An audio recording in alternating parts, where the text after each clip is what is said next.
We're joined by Chip Berlay, an investigative journalist and skeptic, indeed, as he is, of the Bilderberg conspiracy theorist. Mr. Berlay, evening to you. Well, as we saw there, the gathering's been held in Spain this year, a country that's, of course, no stranger to the tough economic times of late, as we just heard in that report. Even worries it could go the same way as Greece down the financial plug hole. Is that the type of story, the type of thing that's going to be topping the agenda of the Bilderberg meeting over the last 2 days? Even tonight, of course, as we heard, the euro's trading at a 4-year low. People have every right to be angry at financial networks, and they have every right to demand accountability. But this idea that the Bilderberger Group is a secret elite force that controls the world economy and is building a new world order is a giant pot of spoiled borscht made from rotten beets. These claims go back to the late 1700s. There are a lot of malarkey.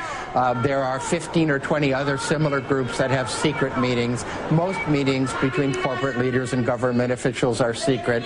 The press is not invited to them. This is a hoax carried out by people who believe in an elaborate fairy tale about how power is exercised in the world. But hang on, Chip, if you were to put your PR advisor's hat on tonight, don't you think there's anything remotely sinister about this annual meeting? But no matter that it goes on every year, we don't know what's contained in it. It's not really great PR, is it, to shroud themselves with all this secrecy and tight security is bound to breed conspiracy theories. Why is the group so camera shy then? Well, look, of course you're right. From a PR perspective, it's idiotic to have secret meetings with secret guest lists and a secret agenda. So, of course, that encourages conspiracy theories. But you also have the Trilateral Commission, you have the Council on Foreign Relations, you have the Club of Rome, you have dozens of these elite formations. And yes, they talk over policy, but the organization itself has no power. Powerful people with huge security apparatus show up at these hotels, and of course they lock down the hotels. I'm an investigative reporter. I'm annoying. I try and sneak into meetings, and of course security keeps me out. This fantastic set of allegations is a stage play for the reporters. But these, as you just said yourself, are powerful people with a lot of world influence. Surely they're going to take back to their respective camps some of what they've talked about at said meeting, and that is going to have an effect on the global scene, isn't it? And that effect will be covered by the media of dozens and dozens of nations. And the policies that are formulated don't hold any power within the nation. The people who go to the meeting, there's only like 2 or 3 people from each country. They go back to their country and say, hey, I heard this at the Bilderberger meeting. What do you think? And the National Assembly or the powerful people say, I think it's a lot of malarkey. Take it back and shove it someplace. So this idea that this is plot that is carried out to 30 or 40 countries and implemented is baloney. How can you be so sure about what you're saying here? Because it's such a secretive organization, such a secretive group, indeed. How can you be so sure about that?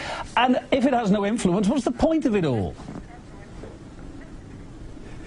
Of course these people have influence, and they want to talk about how to expand their power, and we should object to the way powerful and rich people manipulate the world economy to their benefit. I have no problem with that. But how am I so sure? These same allegations were made in the late 1790s against the Illuminati, then the Freemasons, then the Jesuits, then the Jewish bankers in the Protocols of the Elders of Zion from Russia, an apocalyptic conspiracy theory about Jewish bankers. Then it was the Rockefellers. Then it was the Council on Foreign Relations. And a lot of these people who make a big deal about the Bilderbergers really have this closet agenda of trying to suggest to you it's the Jewish bankers like the Rothschilds. And if you're talking about the folks from the American Free Press, that's their agenda. That's an organization that was founded by one of the biggest anti-Semitic, neo-fascist conspiracy theorists in the world, Willis Carto. So yes, I've investigated both sides of this question, and I'm quite sure of what I'm saying. Good to have you on the programme tonight. Chip Berlay, investigative journalist. Thanks for being on RT. Now, that was Chip Berlay, who works for a group called the Political Research Associates, which is funded, if you go to SourceWatch and check out who bankrolls this organisation that pays his way, by, you guessed it, the Ford Foundation. Now, the Ford Foundation, as we'll explain after the break, is expert in bankrolling these attacks on so-called conspiracy theories, and we'll analyse the propaganda that you just heard after this break. It's the Alex Jones Show, with me, Paul Joseph Watson, sitting in for Alex for this final segment. And you just heard a interview with Chip Bollé on Russia Today. Now, Chip Bollé is somebody who makes a career out of, quote, debunking conspiracy theories. He works for a group called the Political Research Associates, who, just by coincidence, are funded by the Ford Foundation, which is an attack dog which transnational elitists use on a regular basis to demonize any criticism of their agenda for a global government as extremist and anti-Semitic, which is a little bit rich given the history of Henry Ford and the Ford Foundation with funding the Nazi war machine and Hitler giving awards to Henry Ford. And now the Ford Foundation is attacking people like Alex Jones and Prison Planet for saying that the Bilderberg Group has any power over world events as an anti-Semitic conspiracy theory. A little bit rich there from Chip Bollé. But he said in the Russia Today interview that anyone who believes Bilderberg has any influence over world affairs is working towards a new world order is, quote, a lot of malarkey and a hoax carried out by people who believe in an elaborate fairy tale about how power is executed in the world. Well, I'm afraid Mr. Chip Bollé and also Ian Hollingshead of the London Telegraph, who authored an article a couple of days ago basically dismissing any notion that Bilderberg has power. Those two individuals are going to have to get out a very big plate, put their words on it and start eating, because the big breaking Bilderberg news today is going to go up on Prison Planet in the next break, and its former NATO Secretary General admits Bilderberg sets global policy. And this is Willie Klaas, two-time Bilderberg attendee, who told a Belgian radio station that each Bilderberg member gives a 10-minute presentation, after which a report of that presentation is formalized by Bilderberg organizers.